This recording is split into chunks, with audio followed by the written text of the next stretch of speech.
Hello மக்களை, கார்த்தி ரேவதி செம்ம இன்ட்ரெஸ்டிங்காக போயிட்டுருக்கு. சந்திரகலாவும் சிவனாடியும் சேர்ந்து எப்படியாவது இன்னைக்கே மருதுக்கும் ரேவதிக்கும் மேரேஜ் பண்ணி வைக்கணும்னு சொல்லிட்டு ஒரு திட்டத்தை போடும்போது இந்த வாட்டி நம்ம கார்த்தி வந்து அதை தடுத்து நிறுத்துகிற மாதிரி இல்லை.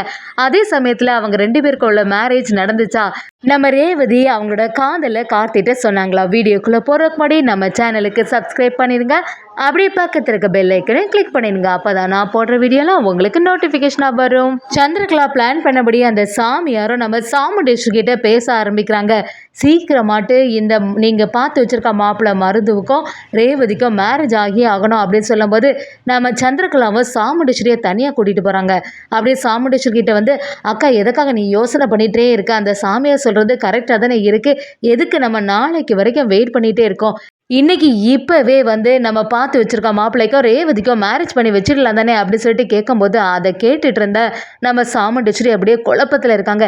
என்ன சந்திரா நீ இப்படி சொல்லிட்டு இருக்க, திடீர்னு இப்படி குடும்பத்தில் உள்ளவங்ககிட்ட சொன்னால் எப்படி அவங்க சம்மதிப்பாங்க அப்படின்னு சொல்லும்போது சந்திரகலாவும், இதெல்லாம் நீ தாக்கா பார்த்துக்கணும், இன்னைக்கே மேரேஜ் முடிச்சுட்டா நமக்கு எந்த பிரச்சனையும் இல்லை, எதுக்கு நம்ம கார்த்தியை பற்றி எப்போவுமே பயந்துட்டு இருக்க போகிறோம், எப்படி இருந்தாலுமே அவனுக்கு இந்த நியூஸ் எதுவுமே போய் சேர்ந்துடாது, அவன் வரதுக்கு முன்னாடி நம்ம நினச்ச மாதிரி இந்த மேரேஜ் நடத்திடலாம் அப்படின்ட்டு சொல்லும்போது நம்ம சாமுண்டேஸ்வரியும், நீ சொல்கிறது சரியாக தான் இருக்குது, உன்னோட மாமாவை பற்றி கொஞ்சமாவது யோசிச்சு பார்த்தியா, அவரெல்லாம் இதுக்கு சம்மதிக்கவே மாட்டார் அப்படி சொல்லும்போது நம்ம சந்திரகலாவும், அவங்கெல்லாம் முதல்ல இப்படி தான் சொல்லிட்டு இருப்பாங்க, ஆனால் எல்லாத்தையுமே சமாளித்து நீ தான்க்கா சம்மதிக்க வைக்கணும் அப்படி சொல்லும்போது நம்ம சாமுண்டேஸ்வரியும், நீ சொல்கிறது எல்லாமே சரியாக தான் இருக்குது சந்திரா, பேசாமல் இதை பற்றி நம்ம பேசிட வேண்டியதான் அப்படின்னு சொல்லிட்டு வெளியில் போய், ஆமாம் சாமி நீங்கள் சொல்கிறது எல்லாம் சரியாக தான் இருக்குது, இன்றைக்கே நம்ம ரேவதிக்கும் மருதுவுக்கும் மேரேஜ் பண்ணி வச்சிடலாம் அப்படிங்கிற மாதிரி சொன்ன உடனே அதை கேட்டு நம்ம ராஜராஜன் எல்லாருமே அப்படியே அதிர்ச்சியாகி நிற்கிறாங்க. மயில் வாகனம், ரோகிணி எல்லாருமே, என்னம்மா நீ எதுக்கு தேவையில்லாமல் இப்படிலாம் பேசிகிட்டு இருக்க, அது எப்படி இன்றைக்கே வந்து ரேவதிக்கு மேரேஜ் நடத்த முடியும், அப்படியெல்லாம் சொல்லாதம்மா அப்படின்னு நம்ம ரோகிணி தடுக்கும்போது, சாமுண்டேஸ்வரி எல்லாம் எனக்கு நல்லாவே தெரியும், ரேவதிக்கு எது நல்லதோ அதுதான் பண்ணிகிட்ருக்கேன், நான் சொன்ன மாதிரியே இன்றைக்கே இந்த கல்யாணம் நடக்க தான் போகுது அப்படின்னு சொல்லிட்டு நம்ம சாமுண்டேஸ்வரி சொல்லும்போது ராஜராஜனும், என்ன ஈஸ்வரி எல்லாம் புரிஞ்சு தான் பேசிகிட்டு இருக்கியா, இதெல்லாம் நான் ஒருபோதும் சம்மதிக்கவே மாட்டேன், என் பொண்ணுக்கு வாழ்க்கை நல்லபடியாக இருக்கணும், அதுக்காக இப்படி அவசரப்பட்டெல்லாம் ஒரு மேரேஜ் பண்ணவே கூடாது அப்படி சொல்லும்போது சாமுண்டேஸ்வரியும், எனக்கு எல்லாமே தெரியும், இந்த விஷயத்தில் நீங்கள் எதுவுமே தலையிடாதுங்க அப்படின்னு சொல்லிட்டு நம்ம ராஜராஜனை பேசாமல் தடுக்கிறாங்க. மயில் வாகனம் இதெல்லாம் கேட்டு அப்படியே அதிர்ச்சியாகி நிற்கிறாங்க. இந்த மருதுவை பற்றின எல்லா உண்மையுமே நம்ம கார்த்தி நேற்றுக்கு தானே நம்மகிட்ட சொன்னால், எல்லாமே ஞாபகமாக இருக்குது, இப்படிப்பட்ட ஒரு அயோக்கியனுக்கு ரேவதிக்கு மேரேஜ் பண்ணி கொடுக்குறாங்களா, இது நடக்கவே கூடாது, இப்போவே நம்ம சகலைக்கிட்ட சொல்ல வேண்டியதான் அப்படின்னு சொல்லிட்டு நம்ம மயில் வாகனம் யோசிக்கும் போது ராஜராஜனும் மயில் வாகனத்திட்ட, பார்த்தீங்களா மாப்பிள்ளை இங்கே நடக்கிறது எதுவுமே சரியில்லை, எவ்வளோ நாளாட்டி இந்த ஈஸ்வரிக்கிட்ட சொன்னாலும் அவள் புரிஞ்சிக்கவே மாட்டேங்கிறா, அவள் பிடிச்ச பிடிவாதத்திலே இருக்கா, அந்த மாப்பிள்ளை வந்து சரியானவன் கூட கிடையாது அப்படிங்கிற மாதிரி நம்ம ராஜராஜன் மயில் வாகனத்தில் சொல்லும்போது மயில் வாகனமும் சரி எப்படியாவது சகல இந்த பிரச்சனையெல்லாம் சரி பண்ணிடுவாங்கன்னு சொல்லிட்டு நம்ம கார்த்திக்கு ஃபோன் பண்ண ஆரம்பிக்கிறாங்க. நம்ம மயில் வாகனமும், எப்போ சகல இப்போ கொஞ்ச நேரத்தில் ரேவதிக்கும் அந்த மருதுவுக்கும் மேரேஜ் நடக்க போகுதான், அவன் இவ்வளோ பெரிய அயோக்கிய, அவன் கூட ரேவதியோட வாழ்க்கை மட்டும் அமைஞ்சுன்னா பெரிய பிரச்சனை ஆகிடப்பா, எப்படியாவது நீ தான் வந்து தடுத்து நிறுத்தணும், மாமா வேற ரொம்பவே பயந்துட்டு இருக்காங்க அப்படின்னு சொல்லிட்டு நம்ம மயில் வாகனம் சொல்லும்போது நம்ம கார்த்தி கொஞ்சம் அமைதியாகவே இருக்காங்க.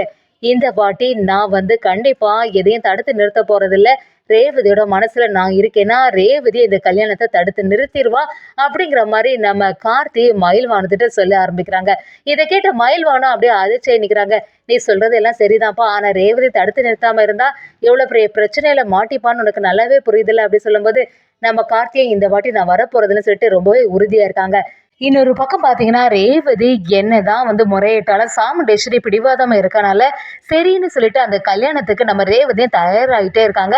அந்த சமயம் பார்த்து ரோகிணி நம்ம ரேவதியை பார்த்து, என்ன ரேவதி நீ பாட்டுக்கு இப்படி ரெடி ஆகி நிற்கிற, உனக்கு கொஞ்சம் கூட பயம் இல்லையா அப்படின்னு சொல்லிட்டு கேட்கும்போது நம்ம ரேவதியும், எனக்கு இந்த கல்யாணம் கண்டிப்பாக நடக்காது அப்படிங்கிற ஒரு நம்பிக்கை இருக்குது, நம்ம கார்த்தி மாமாவுக்கு என்ன வேணும் அப்படின்னு சொல்லிட்டு அவங்க யோசிச்சிருந்தா அவங்களே வந்து இந்த கல்யாணத்தை தடுத்து நிறுத்துவாங்க, அந்த நம்பிக்கை எனக்கு இருக்குது அப்படின்னு சொல்லிட்டு நம்ம ரேவதியும் ரோகிணிகிட்ட சொல்கிறாங்க.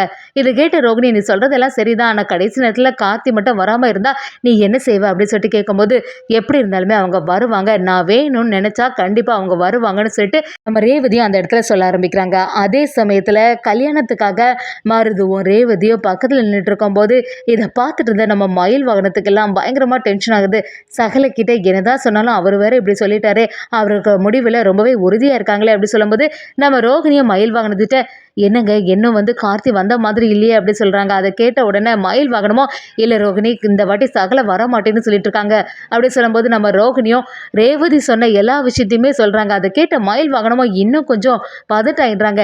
என்ன சொல்கிற ரோகிணி, உங்ககிட்ட ரேவதி இந்த மாதிரியே சொன்னா அப்படி இருக்கும்போது எப்படியாவது கார்த்தி வந்துடுவான் அப்படிங்கிற ஒரு நம்பிக்கையில் தானே ரேவதி இருந்துட்டு இருப்பா. இந்த மேரேஜ் மட்டும் நல்லபடியாக நடக்கவே கூடாது ரோகிணி அப்படின்னு சொல்லிட்டு மயில் வாகனமும் நம்ம ரோகிணிகிட்டே சொல்ல ஆரம்பிக்கிறாங்க. இன்னொரு பக்கம் பார்த்தீங்கன்னா நம்ம ரேவதியோட மனசுல கொஞ்சம் நேரம் ஆக ஆக பதட்டம் ஆயிடுது. கார்த்தி மாமா வரமாட்டாங்களா அப்படிங்கிற ஒரு ஏக்கத்தோட இருக்காங்க. அங்க சாமியாரும் எல்லா வேலைகளும் பண்ண ஆரம்பிச்சுட்டாங்க. நம்ம சந்திரகலாவும் சாமுண்டேஸ்வரியும் சேர்ந்து இந்த வாட்டி சாமியார் கையினால தாலி எடுத்து கொடுக்கும்போது கண்டிப்பா இந்த மேரேஜ் நல்லபடியா நடக்க தான் செய்ய போகுது அப்படின்னு சொல்லும்போது சந்திரகலாவும் சாமுண்டேஸ்வரி கிட்ட, அக்கா கடைசி நேரம் வரைக்கும் இந்த கார்த்தி வந்து வராம பார்த்துக்கணும். கார்த்தி மட்டும் வந்தானா பெரிய சொதப்பல் ஆயிடும். எதுக்கும் கொஞ்சம் உஷாரா இருக்கணும். அதே சமயத்துல மாப்பிள்ளைகிட்டயும் எங்கேயுமே போயிடக்கூடாது. எல்லா வாட்டியும் ஏதாவது ஒரு பிரச்சனையில சிக்கிட்டு அதுக்கப்புறமா ஒரு சடங்குகளும் நல்லபடியா நடந்ததே இல்லை. இந்த வாட்டி அப்படி இருக்கக்கூடாது அப்படின்னு சொல்லி சந்திரகலாவும் மருது கிட்ட ஏற்கனவே சொல்லி வச்சிருந்தாங்க. மருதுவும் இந்த வாட்டி கண்டிப்பா நம்ம பிளான் எதுவுமே சொதப்பிடவே கூடாது, கார்த்தினால இந்த மேரேஜ் தடைப்படக்கூடாது அப்படிங்கிறதுல ரொம்பவே உறுதியா இருக்காங்க. கடைசி நேரத்துல சாமியாரும் தாலி எடுத்து கொடுக்கறதுக்காக தயாராகும் போது ரேவதியோட மனசு படபடப்புன்னு இருக்கு. எப்படியாவது கார்த்தி மாமா வருவாங்க அப்படிங்கிற ஒரு நம்பிக்கையில் இருக்கும்போது மயில் வாகனமும் நம்ம கார்த்திகிட்ட ஃபோன் பண்ணி சகல இங்கே வந்து நடக்கிறது எதுவுமே சரியில்லை, ரேவதி நீ வருவா அப்படிங்கிற ஒரு நம்பிக்கையில் தான் இருந்துட்டு இருக்கா அப்படி சொல்லும்போது நம்ம கார்த்தியும் இல்லை கண்டிப்பாக ரேவதி இந்த கல்யாணத்தை தடுத்து நிறுத்திடுவா, நீங்கள் வேணா பொறுமையாக இருந்து பாருங்க அப்படி சொல்கிறாங்க. நம்ம ராஜராஜனை மயில் வாகனத்திட்ட என்ன மாப்பிள்ள சகல சொன்னார், எப்படியாவது கார்த்தி வருவாதானே அப்படின்னு சொல்லிட்டு கேட்கும்போது மயில் வாகனமோ இல்லை அவரோட இதில் உறுதியாக இருக்காங்க, கண்டிப்பாக வரமாட்டேன்னு சொல்லிட்டாங்க அப்படி சொல்லும்போது நம்ம ராஜராஜன் மயில் வாகனம் ரோகிணி எல்லாருமே பயங்கரமாக டென்ஷனில் இருக்காங்க.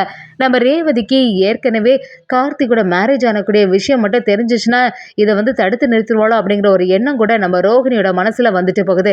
அதே சமயத்தில் ரேவதியும் வாசல்லே எதிர்பார்ப்போட பார்த்துட்டு இருக்கும்போது கார்த்தி வந்த மாதிரி இல்லை.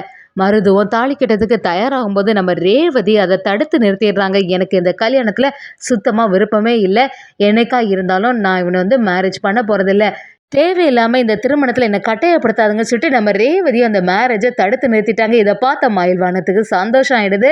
நம்ம சகலிக்கிட்ட ஃபோன் பண்ணி சகல நீ சொன்ன மாதிரியே ரேவதியே தடுத்து நிறுத்திட்டா, இதுலேருந்தே தெரியுது ரேவதியோட மனசில் நீ தான் இருக்க, கூடிய சீக்கிரமாக நீங்கள் 2 பேரும் ஒன்று சேர்ந்துடுவீங்க அப்படிங்கிற ஒரு நம்பிக்கை எனக்கு இருக்குது அப்படின்னு சொல்லிட்டு நம்ம மயில்வானமும் கார்த்திகிட்ட சொல்ல ஆரம்பிக்கிறாங்க. நம்ம ரேவதிக்கு ஒரு குழப்பமாகவே இருக்குது, என்னதான் இருந்தாலும் கார்த்தி மாமா இந்த இடத்துல வந்து தடுத்து நிறுத்திருக்கணுமே, ஏன் நம்மளை காப்பாற்றுறதுக்காண்டி இங்கே வரலை, நம்ம மேலே அன்பு இருந்திருந்தால் கண்டிப்பாக வந்திருப்பாங்க தானே அப்படி சொல்லும்போது நம்ம ரோகிணியும் ரேவதியை சமாதானப்படுத்துறாங்க. இதை பற்றி நீ யோசிக்காத ரேவதி, உனக்கு மேலே கண்டிப்பாக கார்த்தி மாமாவுக்கு அன்பு இருக்க தான் செய்யுது, கூடிய சீக்கிரமாக உனக்கும் கார்த்திக்கோ மேரேஜ் நடக்க தான் போகுது அப்படிங்கிற மாதிரி நம்ம ரோகிணி ரேவதி கிட்ட சொல்லி வைக்கிறாங்க. ஒரு கட்டத்தில் நம்ம ரேவதிக்கு கொஞ்சம் கொஞ்சமாக பழைய ஞாபகங்கள் வரப்போகுதுன்னே சொல்லலாம்.